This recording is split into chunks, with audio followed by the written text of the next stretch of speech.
My name's Greg. I work on business development for Admind Hospitality Group here in London. Admind is a Dubai-based hospitality group, originally founded in Lebanon but headquartered in Dubai now. It's a diversified hospitality group with high-end restaurants, nightclubs, lounges, beach clubs and hotels across 8 regions in the Middle East and North Africa, and now in London with 21 locations, either open already or opening this year, and more in the pipeline. So London's been in the sights of the group for a long time. It's obviously one of the 2 or 3 best restaurant cities in the world. It's been a long-held ambition for the group to be here. In addition to that, Fernando Choca, who's the chef behind Sucre and the original founder of the Sucre in Buenos Aires, has a long-held love affair with London. He's worked here, he's spent time living here, and he's always wanted to open a site.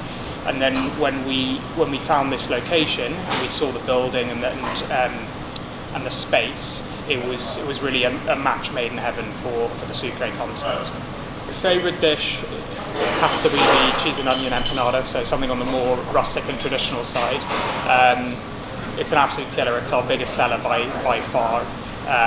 It's a traditional Argentinian dish, but it's made with an amazing aged British cheddar, so a bit of a twist on it.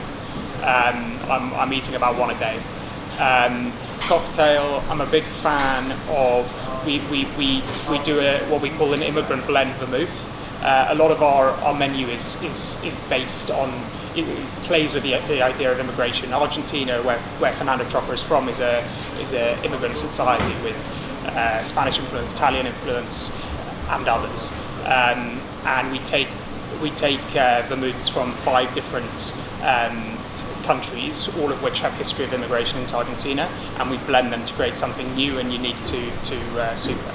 Other than the operational challenges that everyone's been experiencing during pandemic, post-pandemic, relating to staffing, input costs, and so on the guest side, I think we've noticed that while people have been extremely keen, had a lot of appetite to get back out after each successive lockdown and enjoy London's hospitality, they're doing it in a slightly different way to before.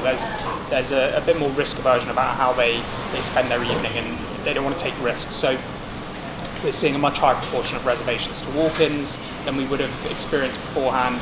And when people are with us, they want to make a whole evening of it. So it's more destinational, more celebratory.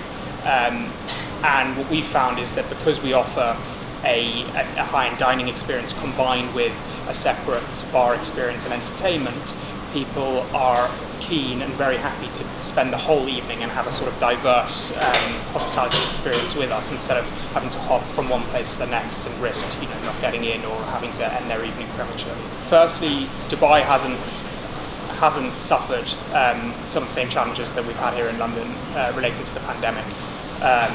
Fortunately, Dubai opened up much quicker post lockdowns and bounced back much sooner. And most importantly, Dubai has been seen as a bit of a winner in the pandemic experience. So isn't experiencing any of the staffing shortages that we have here in the UK. In fact, more and more people are looking to move there and work there. Other than that, the way that people dine and go out in Dubai is very different to here. The timings of services are very different. Everyone wants to come at the same time, and they want to come after 9:30 in the evening.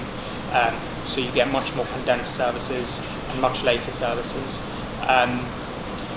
Other than that, I think some of the historical differences between the 2 markets are actually slowly diminishing as the 2 markets come closer together.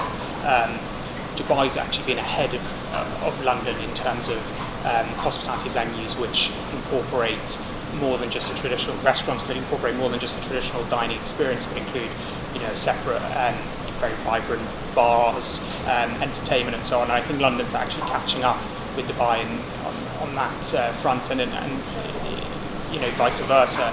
London has always been ahead of Dubai in terms of being on the more sort of cutting edge, gastronomically speaking, but the Dubai market is becoming more and more adventurous and looking for more varied and authentic experiences.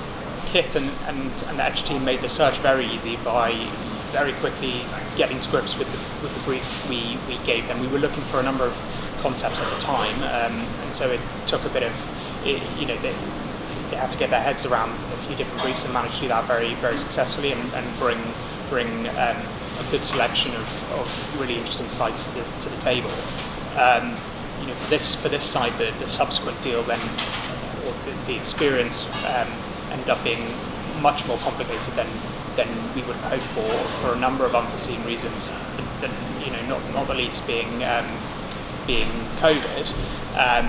But throughout all of that, we had Kit and the Edge team by our sides, helping to navigate those challenges, navigate the communications and relationship with the landlord, and ultimately they were fantastic advisors in helping us protect the business and our plans for the location. I think you really get the impression with Edge that they prioritise the long-term relationship with you over making the next deal happen.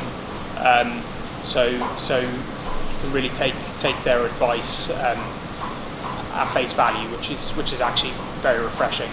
And other than that, they're a group of lovely people to spend an afternoon walking around London looking at sites with.